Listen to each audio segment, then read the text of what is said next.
Hello, good morning student. जो आज का हमारा टॉपिक है वो क्या है? जल संसाधन। भाई जल संसाधन की बात आती है, अगर वर्ल्ड के अंदर देखें हम, ये हमारी पृथ्वी है मान लो, और ये हमारी क्या है? इक्वेटर है। अगर यहाँ मैं बात करूँ जनसंख्या की, वर्ल्ड की, पहले वर्ल्ड की जो जनसंख्या है आपकी 30%, जो वर्ल्ड की आपकी पॉपुलेशन है 90% पॉपुलेशन आपकी कितने भाग पर रहती है? 30% भूभाग पर रहती है। और 10% पॉपुलेशन कितनी? 10% पॉपुलेशन आपकी 70% भाग पर रहती है। कितने भाग पर रहती है आपकी? 70% भाग पर रहती है। जिस प्रकार जनसंख्या का वितरण है आपका संसार के अंदर अलग है, उसी प्रकार पूरे अर्थ के ऊपर जल का वितरण भी क्या है? अलग अलग है। अगर हम उत्तरी गोलार्ध में देखें तो आपकी स्थल भाग के दिखता है, और जबकि दक्षिणी गोलार्ध के अंदर देखें तो हम वहाँ के आपकी जल की अधिकता ज़्यादा है। पूरी अर्थ पर, अगर हम पृथ्वी के पूरी अर्थ पर बात करें, जो आपका जल है मान लो 100% जल है। कितना प्रतिशत जल आपका? 100% जल है। इसमें से 96.5% जो जल है आपका वो क्या है? महासागरों में पाया जाता है। और ये बिल्कुल क्या है? बिल्कुल लवणीय है, खारा है बिल्कुल, जो यूज में नहीं आ सकता। इसमें से जो पानी बच गया 2.5% है, ये क्या आपका अलवणीय जल है। इसमें से भी आपका 1.5 जल आपका ग्लेशियर, हिम नदियों या बर्फ़ों के रूप में जमा हुआ है। 1% से भी कम, 1% से भी आपका कम जल क्या है? इस अर्थ पर पीने योग्य हमें पाया जाता है। अलवणीय जल तो 2.5% है, लेकिन जो यूज में हो क्या 1% से भी कम है। पूरी अर्थ का, पूरे धरातल का आपका 3/4 भाग, यानी कि आपका 3/4 हिस्सा, यानी कि कहीं आपको 70% मिलेगा, कहीं आपको 71% मिलेगा। आपके अर्थ पर क्या है? जल है, या जल से ढका हुआ है। यह अलवणीय जल जो आपका नमक रहित जल है, हमें सतही अपवाह तथा भौम जल स्तर से प्राप्त होता है, जिसका लगातार नवीकरणीय और पुनः भ्रमण जलीय चक्र हो रहा होता है। यानी कि इसमें क्या कहता है, देखो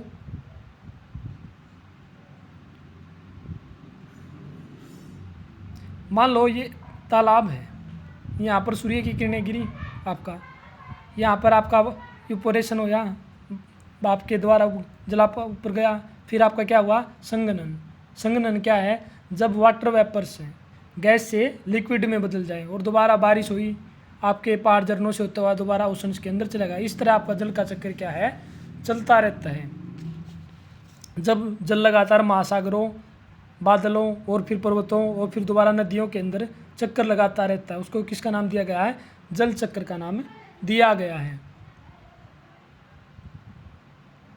ये जो क्या है आपका नवीकरणीय और पुनर्भरण जलीय चक्र द्वारा होता है। नवीकरणीय क्या है? जिसका एक बार उपयोग के बाद पुनः उपयोग भी क्या आपका संभव हो।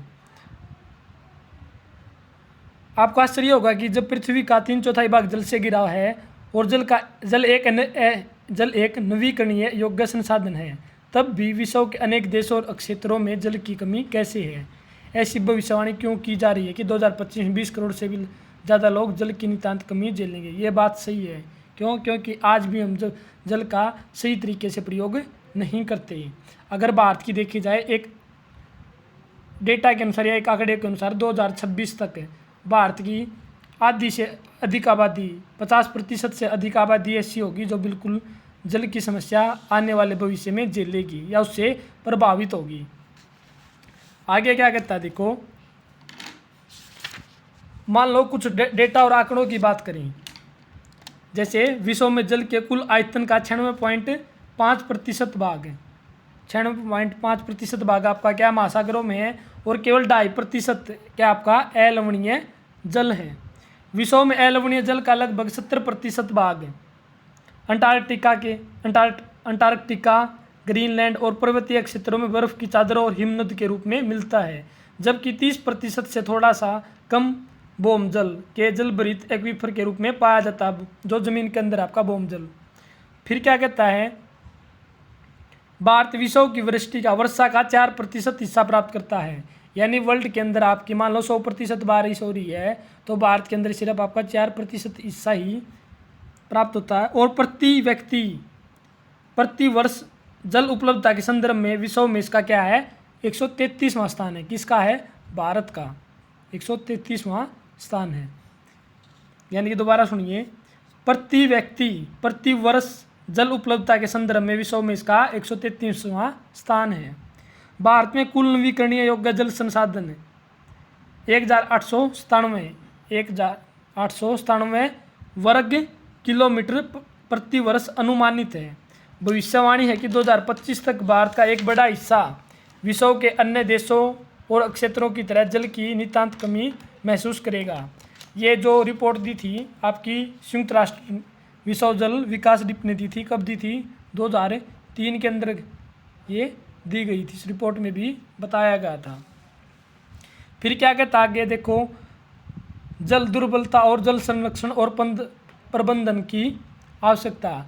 भाई जो जल है अर्थ के अंदर बड़ी दुर्बलता से मिल रहा है, बहुत मुश्किल से, इस जल को संरक्षण भी, इसका हमें बचाव भी करना है, इसको बचाए रखना है, और ये किस तरह से इसकी मैनेजमेंट करनी है, ये सब चीज़ें भी क्या है, ज़रूरी हैं। देखो आज के इस टाइम में जल क्या आपका नवीकरणीय संसाधन होते हुए भी हमें क्या है, अनवीकरणीय संसाधन की तरफ ये बढ़ रहा है। यानी कि आने वाले समय में इस जल की क्या बहुत समस्या पैदा होगी। हमें जल दुर्बलता का सामना करना पड़ सकता है। जैसे ही हम जल की कमी की बात करते हैं तो हमें तत्काल ही कम वर्षा वाले क्षेत्रों में सूखाग्रस्त इलाकों का ध्यान आता है।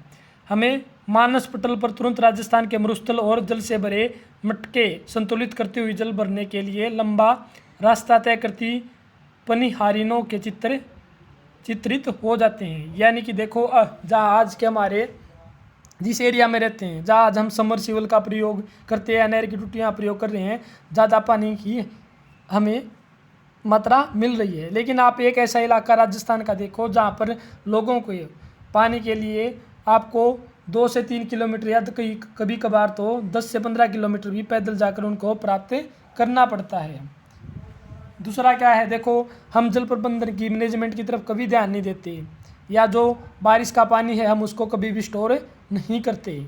लेकिन राजस्थान के अंदर क्या कुंड बनाए हुए हैं, अंडरग्राउंड कुंड बनाए हुए हैं मकान के अंदर ही, आपके आंगन में टैंक टाइप में, जहाँ से बरसात का पानी सीधा उसके अंदर क्या स्टोर किया जा सके।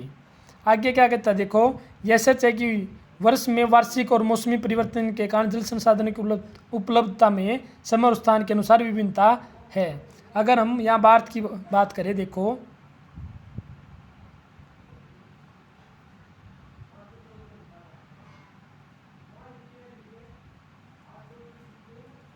भारत के अगर देखें, जो आपका उत्तरी भारत है या और आपका साउथ इंडिया है, नॉर्थ इंडिया के अंदर देखो आपको पानी की समस्या इतनी कम मिलेगी। जैसे आपको पंजाब, हरियाणा, हिमाचल प्रदेश है, यहाँ क्या आपको पानी की कमी महसूस होगी। लेकिन आप राजस्थान का इलाका देखो, आप नॉर्थ ईस्ट के इलाके देखो, ठीक है, आप दक्षिण भारत के इलाके देखो, वहाँ पर क्या है, बिल्कुल ही पानी की बहुत ज़्यादा प्रॉब्लम है या दिक्कत है, वहाँ पर समस्या है। आगे क्या कहता है, देखो परंतु अधिकताएं जल की कमी, इसके अतिशोषण, अत्यधिक प्रयोग और समाज के विभिन्न वर्गों में जल के असमान वितरण के कारण है। भाई किसी एक क्षेत्र में आप जल का अत्यधिक उपयोग करते रहोगे, उसका प्रबंधन नहीं करोगे या उसका रिसाइकल नहीं करोगे, तो आने वाले समय में क्या बिल्कुल आपका जल की और भी समस्याएं हो सकती हैं। क्यों? क्योंकि देखो सरकार भी ये करेगी, जहाँ आपके धान के क्षेत्र हैं वहाँ आप धान ना उगा कर क्या है दूसरी फसल उगाए। क्यों? जो चावल की खेती है उसके अंदर क्या है, पानी की अत्यधिक आवश्यकता की ज़रूरत होती है या पानी की अत्यधिक आवश्यकता होती है। और जबकि जो दूसरी फसल है इसी के कंपैरिजन में, जैसे कॉटन है, कपास है, आपकी वहाँ पर कम आवश्यकता होती है जल के प्रयोग की। क्या संभव है कि किसी एक क्षेत्र में प्रचुर मात्रा में जल संसाधन होने के बावजूद भी वहाँ जल की दुर्बलता हो?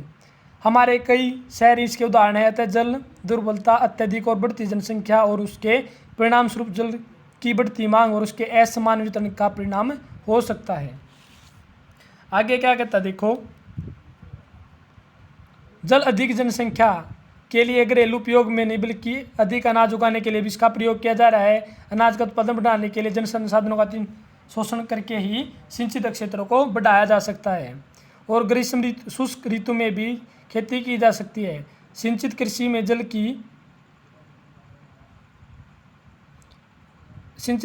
का सबसे ज़्यादा उपयोग होता है।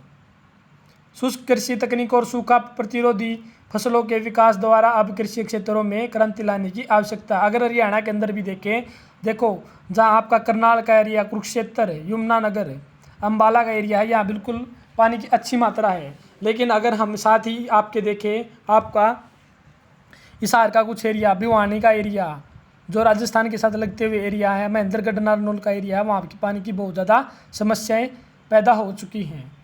जैसे आपको एक एग्जाम्पल दिखाया गया है, एक इजराइल है जहाँ पर औसत वार्षिक वर्षा 25 सेंटीमीटर से भी कम है, लेकिन वहाँ फिर भी जल की कमी नहीं है। एक हमारा देश भारत है जहाँ पर 114 सेंटीमीटर प्रति वार्षिक वर्षा वाला क्षेत्र होते हुए या देश होते हुए भी जल की बहुत ज़्यादा कमी है। या कुछ ऐसे क्षेत्र भी हैं जो बिल्कुल सूखा प्रभावित क्षेत्र हैं। देश में जल की उपलब्धता और उसके स्वरूप के अनुसार समुचित जल प्रबंधन न होने के कारण ही वर्षा का जल नदी नालों में तेजी से बहा कर क्या है, समुद्र में चला जाता है। ये इसके अंदर आपको बताया हुआ है देखो, जिससे वर्षा के बाद के लगभग 9 महीने देश के लिए पानी की कमी के होते हैं। यही मूल कारण है कि देश में जलीय अभाव के जिसे हम उचित प्रबंधन के द्वारा ही नियंत्रित कर सकते हैं। हमारा जो मैनेजमेंट सिस्टम वो इतना अच्छा नहीं है। क्यों? क्योंकि मान लो वर्ष में 12 महीने आपके 3 महीने बारिश हम प्राप्त करते, 9 महीने तो बिल्कुल क्या है, हमें बारिश का पानी प्राप्त नहीं करते। इसलिए क्या हमें ध्यान से इसके क्या है, मैनेजमेंट की आवश्यकता है। आगे क्या कहता है देखो, जो आपको डायग्राम भी दिखाए गए हैं, देखो महिला का लाइन में लगी हुई है। ये देखो इधर जम्मू कश्मीर के अंदर पहाड़ी क्षेत्र के अंदर देखो आप, जैसे इसमें अगर आपको 8वीं क्लास में ध्यान हो, जो संसाधनों का वितरण था, जैसे पॉलिटिकल का लेसन था, उसमें भी आपका जो 9वां लेसन में दिखा रखा आपको पानी की कमी का। जैसे जो एग्जाम्पल दे रखे आपके तमिलनाडु के अंदर शिवा के, उसमें भी हम ये सब देखने को पिछली क्लासों में हमें मिला था। आगे क्या कहता देखो,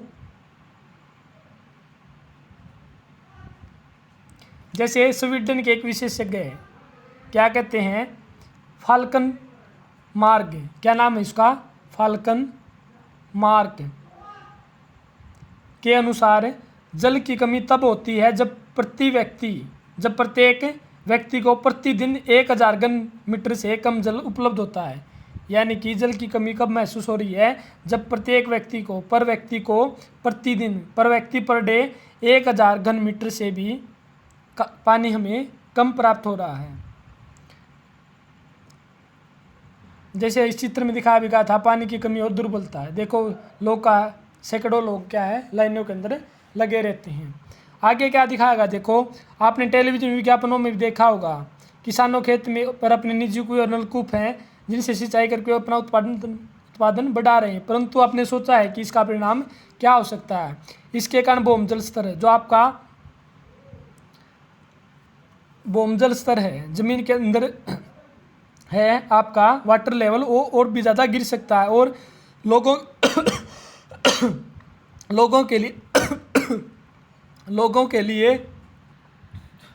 के लिए जल की उपलब्धता में कमी हो सकती है और भोजन सुरक्षा क्या है, खतरे में पड़ सकती है।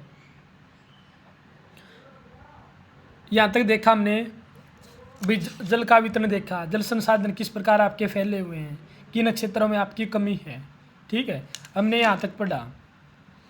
इससे आगे नेक्स्ट वीडियो में इसके और डिस्कशन करेंगे।